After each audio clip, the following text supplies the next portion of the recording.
लोग कहते हैं कि जितनी शिद्दत से प्यार किया गया उतनी ही शिद्दत से भगवान को याद किया गया होता तो भगवान इच्छाएं पूरी कर देता। लोग कहते हैं कि जितने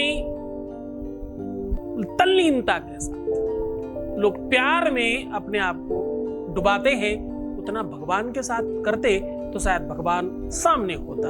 आज मैं इसका अपोजिट कहता हूं। मैं कह रहा हूं कि अगर तुम किसी की यादों में बहुत ज्यादा गमगीन हो, जितनी बार याद आए ये शब्द बोल देना, पूरा दिन हो नहीं पाएगा, वो सामने आ ही जाएगा, या यूं कह लो उसे आना ही पड़ेगा। अगर तुम चाहते हो कि तुम्हारे प्यार को तुम्हारे पास आना ही पड़े, अगर तुम चाहते हो तुम्हारे प्यार को तुमसे बात करना ही पड़े, अगर तुम चाहते हो कि तुम्हारे रिलेशनशिप में अब सिर्फ तुम्हारी चले, अगर तुम चाहते हो कि हर हाल में तुम्हारा काम तुम्हारे पक्ष में होकर के काम करे, तुम्हारे प्यार में तुम्हारा अधिकार बने और तुम्हारी जीत हो, तो ये शब्द बोलो ना 2 4 6 बार 10 बार 20 बार 50 बार जितनी बार याद आए। एक दिन के अंदर पूरे जीवन भर का लाभ मिलेगा। जानिए पूरा विश्लेषण।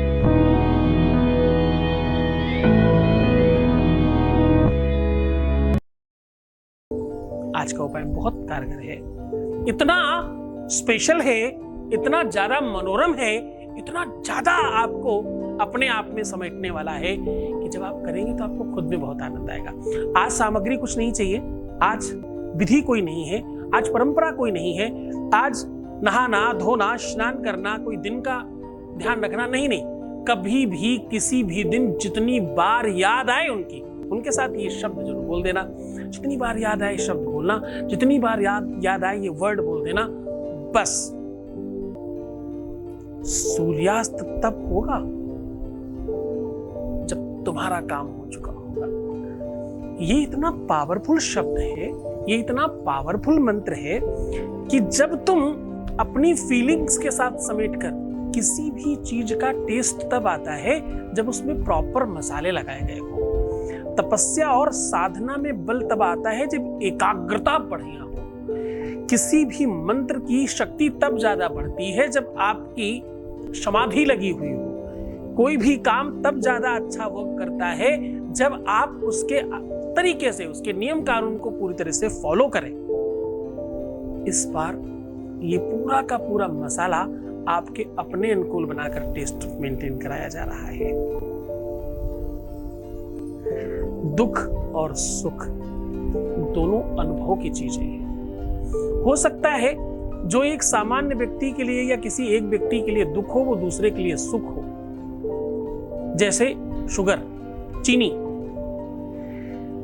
एक बहुत कमजोर व्यक्ति के लिए चीनी का घोल दिया जाए तो उसके लिए ताकत की बात है। किसी शुगर पेशेंट को चीनी का घोल दिया जाए तो उसके लिए दुख की बात है। सुख और दुख एक अलग मान्यताएं हैं, पर साधना और तपस्या ये अंतरंगता का नाम है। जब तुम किसी को याद करते हो, जब तुम उसी फीलिंग में होते हो और उस समय जब इसको आप बोलते हो तो सत्य मानना, कई हजार कई लाख माला करने के, कई महीनों साधना करने का फल आपको ऐसे ही मिल जाता है। क्यों ऐसा होता है? शास्त्र की बात बताता हूं मैं आपको इसमें, जो कि कहते हैं जपात सिद्धिर जपात सिद्धिर जपात सिद्धिर न संशया। कोई चीज बार बार बार बार बार बार बार बार करी जाए तो इसमें मन लग जाता है, मन अजपा जप में चला जाता है। आप जनरल बात कर रहे हो तब भी वही चीजें अंदर चल रही होती हैं। अच्छा, ये समझ नहीं आया? अजपा जप, अजपा जप कहते हैं कि तुम कुछ काम और कर रहे हो, मन कोई काम और कर रहा है। ऐसा प्यार में होता है, तुम कुछ कर रहे हो पर मन तो उसी को याद कर रहा है। ऐसा बड़े बड़े संतों के साथ भी होता है, वो कुछ भी कर रहे हो पर उनका मन भगवान में लगा हुआ होता है। वो पता चला कर तो रहे हैं भोजन, लेकिन उनका मन लगा हुआ है भजन, है ना? ऐसा आप कभी किसी टाइपिस्ट को देखिएगा तो आपको समझ आएगा। जब बहुत स्पीड टाइपिस्ट वाला होता है, जो उसकी बड़ी अच्छी स्पीड हो, वो उसकी उंगलियां चल रही होती है और वो बात भी कर लेता है। इधर उंगलियां चल रही है, अरे भाई देखना यार उधर वो साइड में रखा हुआ था, उसके बाद एन, कल आ जाओ, मैं तो आपका तब तक सब करवा के दे दूंगा। उसकी उंगलियां काम कर रही हैं, उंगलियां नहीं रुकती। वो इधर उधर बात भी कर लेता पर उंगलियां अपना काम कर रही हैं। उंगलियों की इससे कैसे पता चला कि यही ही लिखना है? क्योंकि उसका अभ्यास वैसा पड़ा है, वो उस विषय में अजपा जप में जा चुका है। जब तुम किसी की याद में होते हो, जब किसी की फीलिंग्स में होते हो, तो तुम कुछ भी कर रहे हो, तुम कहीं भी हो, मन जो है ना वो कहीं और ही होता है। ऐसा क्यों? मन सो और महीप नहीं, महीप मतलब राजा, मन सो और महीप नहीं, द्रग सो नहीं दीवान, दीवानगी, द्रग दीवान जहां उबरई, मन ताही हाथ बिकान। जिन्होंने हमारे चैनल को सब्सक्राइब कर रखा है ये सच्चे प्यार वाले लोग हैं, क्योंकि यहाँ इधर उधर की बात कहाँ होती है, यहाँ बहुत गमगीन और गंभीर और अंतरंग की बातें होती हैं। यहाँ वेद और शास्त्रों के वो सार उड़ेले जा रहे होते हैं जो सिर्फ प्रेम सरोवर की ओर जा रहे हैं। इसको सुनने वाले, इसका रसास्वादन करने वाले वो लोग अलग हैं, उनको इसके अलावा कुछ अच्छा नहीं लगता। मैंने कितनी बार कसमें दी हैं, पर हमारे किसी भी लोगों ने अनसब्सक्राइब करके कोई नहीं वापस किया। मैंने कितनी बार कसमें दी कि अगर तुम किसी और को देखते हो तो मैं तुम्हारे सच्चे प्यार की कसम है, तुम किसी और को देखते हो तो मुझे मत देखना, और मुझे देखते तो किसी और को मत देखना। इस सब्जेक्ट से रिलेटेड, ज्योतिष और उपायों से रिलेटेड किसी और को मत देखना, बाकी तुम्हारी मर्जी है।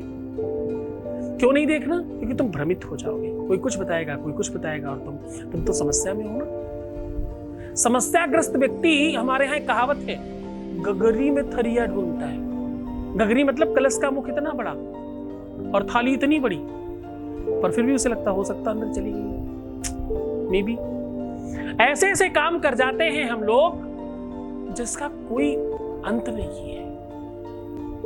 वो पता क्यों? समस्याओं के वशीभूत होकर। शास्त्र कहता है ये हमारी आपकी गलती नहीं है, महापुरुषों ने भी ये सब गलतियां की हैं।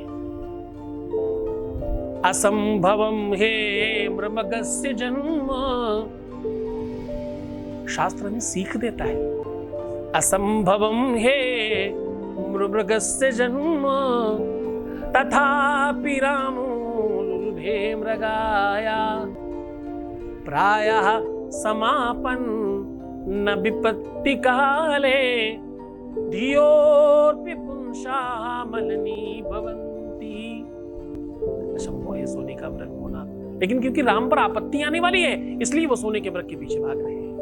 हो ही नहीं सकता, इस ब्रह्म ने कुछ बनाया ही नहीं, ऐसा वो प्रकट कैसे हो गया? पर क्या है, आपत्ति आनी है ना तो वैसा मंतव्य हो जाता है, वैसी सोच होने लग जाती है, वैसा सब कुछ दिखाई पड़ने लग जाया करता है।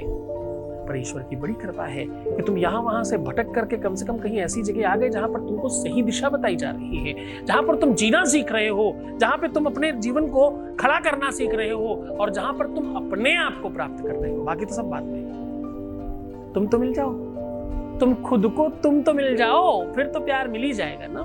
तुम ही नहीं हो, तुम ही खो गए हो, हिरा गए हो, तो दूसरा कैसे मिलेगा? चलो अब उपाय की बात करता हूँ। हमने कहा कि जितनी बार याद आए, उपाय बहुत छोटा है, सिखाने की बातें जाता है, सिखाए बगैर तुम्हें नहीं करवाता साहब। और सुनो, अगर तुमने स्किप करके देखा है तो तुम यही रुक जाना, तुम्हारे लिए उपाय है नहीं, काम करेगा ही नहीं, ये भी मैं आदेश दे रहा हूँ तुम्हें। स्किप करके देखने वाले लोगों के लिए मेरा वीडियो नहीं है। कुछ नहीं होगा, तुम समय खराब कर रहे हो अपना, एक रत्ती काम नहीं होगा तुम्हारा। मैं लिख करके स्टैम्प पेपर पे दे सकता हूँ, अगर तुमने स्किप करके देखा है तो। इस मामले में बहुत पक्का हूँ मैं, यकीन मारो नहीं होगा तुम्हारा काम अगर तुमने स्किप किया है तो। शर्त लगा सकता हूँ इस बात पे। चलो सीधा उपाय की बात करता हूँ। मैं कह रहा हूँ कि आज जो उपाय है ये बहुत सरल, बहुत सहज, बहुत बेहतर है। जितनी बार तुम्हें याद आए उतनी बार ये नाम बोलना, जितनी बार तुम्हें स्मरण आए उतनी बार ये शब्द बोलना, जितनी बार तुम्हें उनका बहुत ज्यादा, देखो मेरी आंखें नम हो रही हैं क्योंकि प्यार की जब बहुत बातें आती तो मुझे कष्ट होता है। जितनी बार तुम्हें याद आए, जितनी बार स्मरण आए, जितनी बार तुम्हें उनकी लहर आए, उतनी बार तुम्हें ये शब्द बोलना, और यकीन से बोलना, विश्वास के साथ बोलना कि अब ये बात तुम्हारी उधर पहुंच रही है। क्या कहना है तुम्हें? कहना है ओम हृदयस्थम कृष्णाय नमः। जो भगवान कृष्ण के अनन्य रूप है उसमें से जो हृदय में स्थित है तुमको प्रणाम कर रही हूँ या कर रहा हूँ। क्यों? क्योंकि मैं चाहती हूँ या चाहता हूँ मेरा हृदय प्रफुल्लित हो। और हृदय कब प्रफुल्लित होगा? हृदय मतलब दिल। जब दिल का राजकुमार या राजकुमारी सामने होगी, जिसे हम प्रेम करते हैं, वो जो हमारे साथ होगा तब प्रफुल्लित होगा। तो बस इसको बार बार बोलो बड़ी श्रद्धा और विश्वास के साथ। यकीन मानिए हर किसी को बहुत फायदा हुआ है। बहुत बड़ी संख्या में हमने रिसर्च किया, फिर आपको सौंपा है, आपके साथ साझा किया। इसे किसी भी दिन, किसी भी समय, किसी भी स्थिति में, किसी भी परिस्थिति में किया जा सकता है और पूरा काम करता है। और सबसे बड़ी बात, इसमें किसी भी प्रकार से कोई गुरु आदेश लेने की आवश्यकता नहीं पड़ेगी। निर्द्वंद्वता के साथ कर सकते हो, बहुत मन से करना, श्रद्धा विश्वास रखना, मैं हूँ तुम्हारे साथ। पर एक बात खास ध्यान रखिएगा, तुम्हें बहुत सुंदर बनने की कोशिश करनी है। खूब मुस्कुराइए, मुस्कुराने का कारण ढूंढिए, बार बार, हर बार मुस्कुराते रहिए। अच्छी बात वो हो, बुरी बात हो, मुस्कुराइए, अपने आप को सुंदर बनाइए। और हर आधे घंटे में प्रणाम करके पानी पीजिए। ये करके फिर ये भावना अपने अंदर व्याप्त करिए, जाहि विधि राखे राम ताहि विधि रहिए, धन्यवाद निर्विवाद हानि लाभ सहिए। धन्यवाद जो है वो निर्विवाद होना चाहिए, उसमें कोई विवाद नहीं। हर बात में धन्यवाद। सवेरा हुआ, भोजन मिला, नाश्ता मिला, चाय मिली, पानी मिला, सब बात में धन्यवाद। हर कुछ उसकी कृपा से मिल रहा है। मैं हूँ तुम्हारे साथ 24 घंटे, मेरी आंखें तुमको ही देख रही है। ध्यान रखना, मुझसे बात नहीं होगी तो क्या हुआ, मैं हूँ फिर भी तुम्हारे साथ। एक बार विश्वास करके तो देखो, तुम्हारी हर बात, जिस दिन तुम्हारी बात होगी ना, तुम्हारी हर वो बात बताऊंगा जो तुम मन में सोचा करते थे, वो भी मुझे पता है। ओम नमः शिवाय।